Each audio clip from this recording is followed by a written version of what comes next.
हरिओम.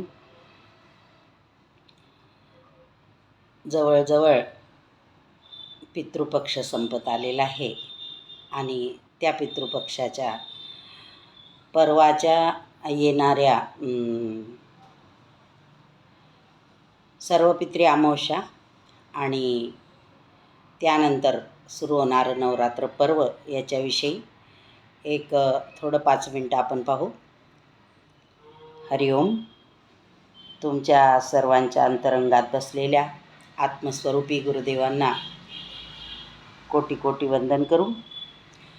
कालच्या आपल्या ग्रुपवरच्या प्रदीपच्या मेसेज जो होता की आपण अनुष्ठान करू, तर त्याविषयी बोलू. त्याआधी ज्यांचेही श्राद्ध काही कारणाने राहिलेले असतील त्यांनी सर्व पितृ अमावस्याला हे श्राद्ध करावे आणि सर्व पितृ अमावस्याच्या दिवशी ज्यांनाही म्हणजे शक्य होईल, अगदी हात जोडून नम्रतेची विनंती आहे की औरंगाबाद आश्रमामध्ये दरवर्षी श्राद्ध होत असतं आणि ते सामूहिक श्राद्ध अतिशय विधीपूर्वक व्यवस्थितरित्या केल्या जातं आणि लवकरात लवकर पितृदोषापासून मुक्ती मिळवण्यासाठीचा तो एक श्रेष्ठ उपाय आहे असं मला वाटतं. कारण की गुरुदेवांच्या आदेशानुसार, आज्ञानुसार त्या ठिकाणी सगळं काही घेतलं जातं आणि म्हणून सर्वांनी ज्यांना शक्य आहे त्यांनी या गोष्टीचा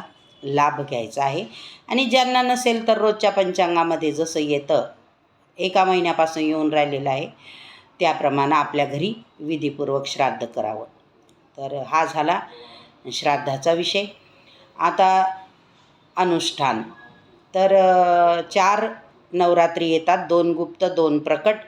तर चैत्र आणि अश्विन ह्या 2 प्रकट नवरात्री आहेत. माघ आणि आषाढ या 2 गुप्त नवरात्री आहेत आणि या नवरात्रीमध्ये केल्या गेलेलं अनुष्ठान हे अत्यंत फलदायी असतं.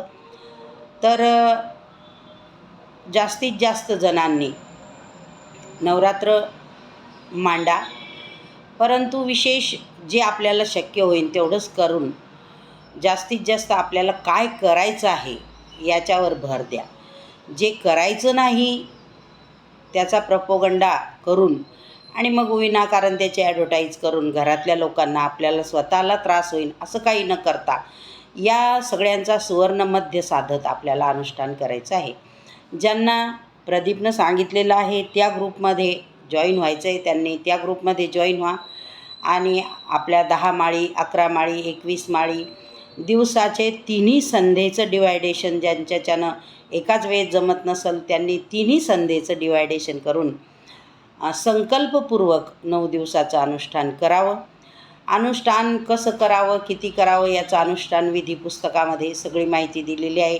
वेळोवेळी ती आपल्याला मिळत असते आणि ज्यांना माहिती नाही त्यांनी अनुष्ठान विधीचं पुस्तक जे आहे ते PDF डाउनलोड करायचा. सगळं काही त्याच्यामध्ये आहे. थोडक्यात एकाच वाक्यात जर सांगायचं म्हटलं तर तुमचा मंत्र जर 3 अक्षरी आहे तर 3,33,303 हा तुमचा जप आहे. 9 दिवसामध्ये त्याचं डिवायडेशन करायचं की एका दिवसामध्ये किती माळा येतील आणि तेवढा मंत्रजप तुम्हाला पूर्ण करायचा आहे. आता प्रश्न दुसरा असा आहे की ज्यांनी गुरुमंत्र घेतलेला आहे त्यांचा काही प्रश्न नाही आहे. ज्यांनी गुरुमंत्र घेतलेला नाही तर त्यांना जी देवता आवडते किंवा ज्या देवाचा मंत्र आवडतो त्या मंत्राचं त्यांनी अनुष्ठान करायचं आहे. आणि ज्यांना देवीचंच करायचं आहे त्यांनी 9 म्हणजे ओम ऐं ह्रीं क्लीं चामुंडाय विचे या मंत्राचा जप करायचा आहे. तर हे झालं मंत्रजप आणि अनुष्ठानविषयी. आता हे सगळं करत असताना भगवतीला प्रसन्न करायचं, गुरुला प्रसन्न करायचं का आत्मदेवाला प्रसन्न करायचं? तर गुरु आणि आत्मा एकच आहेत. माझ्या पहिल्याच नमस्काराच्या शब्दावरून तुमच्या लक्षात येईल. आणि राहिला प्रश्न, तुम्ही जर मला विचाराल किंवा तुम्ही मला विचारतात असं समजून मी तुम्हाला सांगते आहे की एक साधे सब सधे, सब साधे सब जाय. सर्व देवतांच्या पूजा करून जे पुण्य आपण मिळवू ते पुण्य कधीतरी नष्ट होणार आहे, परंतु गुरुदेवांच्या आज्ञेनुसार आत्मस्वरूपाला किंवा आपल्या आत्मशांतीसाठी आत्मतृप्तीसाठी जी साधना आपण करू ती साधना इहलोक आणि परलोकामध्ये आपल्या उपयोगी येणारी आहे. मोक्ष म्हणजे काय तर मोहाचा क्षय होणे. तर यासाठी गुरुकृपा प्राप्त्यर्थे किंवा ईश्वर प्राप्त्यर्थे असा संकल्प करून जर तुम्ही कराल तर त्याचं अधिकाधिक फायदा तुम्हाला होईल. आणि या काळामध्ये सत्संग ऐका, जेवढं तुम्हाला सोसवेन तेवढंच सहन करा. उपवास म्हणा किंवा एखादं व्रत म्हणा, चप्पल न घालणे, नुसतं दूध पिऊन राहणे. तर कलियुगात पंचप्राणावरच सगळा देह आधारित असल्यामुळं ज्यांना शक्य होईल त्यांनी हे करायचं आहे. त्याला खूप मोठा संकल्प लागतो. आणि ज्यांना शक्य नसेल त्यांनी जसं जसं व्रताचं, परंतु गुरुदेव सगळ्याच गोष्टीला मनाई करतात. साबुदाणाही खायचा नाही आणि भगरही खायचे नाही आणि शेंगदाणेही जास्त खायचे नाही, नुसते दूध आणि फळं खायचे. हे ज्यांना शक्य होत असेल त्यांनी करावं. ज्यांना शक्य होत नसेल त्यांनी उगाच चिप्स खा, वडे खा, अमुक खा टमुक खा असं न करता जे साधा शुद्ध आहार असेल तो अल्पाहार, अल्पभोजनादो लघुनिद्रा असं एक म्हणजे गुरुदेव नेहमी सांगतात. याचा सुवर्ण मध्य साधून जर आपण हे अनुष्ठान 9 दिवसामध्ये पूर्ण करण्याचा प्रयत्न केला तर निश्चितच आपला फायदा होईल. आणि त्याच्यासोबत रोजचं जे काय आहे पंचांगामध्ये येत राहील आणि तसं आपण ते करण्याचा प्रयत्न करू. तिसरा विषय होता की रोज सकाळी व अर्धा तास लाईव्ह सत्संग मिळेल का, असा एक प्रश्न होता कालच्या त्या ऑडिओमध्ये. तर निश्चित मिळेल, पण सकाळी जेव्हा योग वसिष्ठ महारामायण संपेल त्यावेळेसच तो अर्धा तास लाईव्ह म्हणा ऑडिओ म्हणा कसाही मला काही म्हणजे प्रश्न किंवा प्रॉब्लेम नाही, तर तो होईल. कारण की तीच एक वेळ माझ्याकडं सध्या सुटेबल आहे.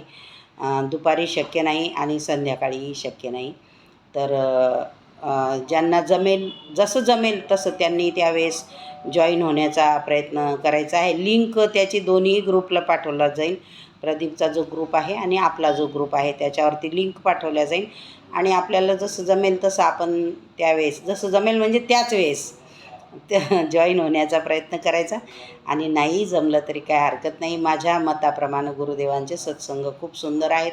फक्त ते ऐकण्याचा आपण प्रयत्न करायचा आहे. तेवढी त्यांची वेळ आपण जर साधली तर मला असं वाटत नाही की त्यांनी असं काही सांगायचं आपल्यासाठी ठेवलेलं आहे. तरी पण एक अल्पमतीनं मला जसं कळलं तसं मी ती सेवा करण्याचा प्रयत्न करेन.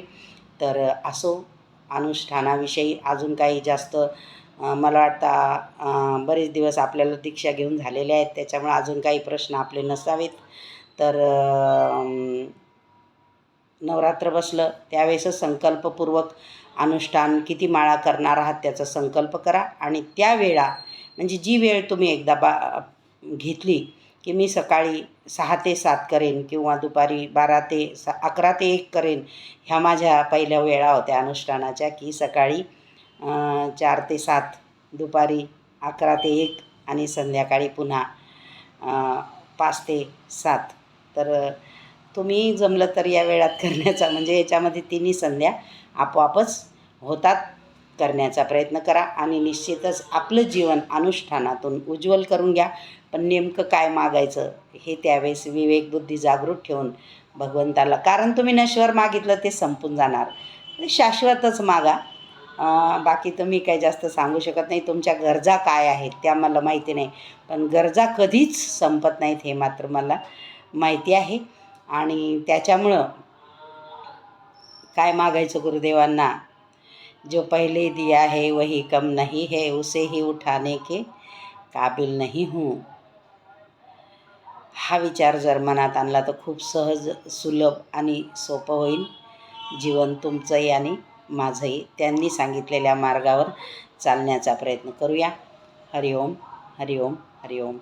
पुन्हा एकदा आज परमपवित्र गुरुवारच्या दिनी गुरुदेवांच्या चरणी कोटी कोटी वंदन करू आणि या ठिकाणी थांबूया. हरिओम हरिओम हरिओम.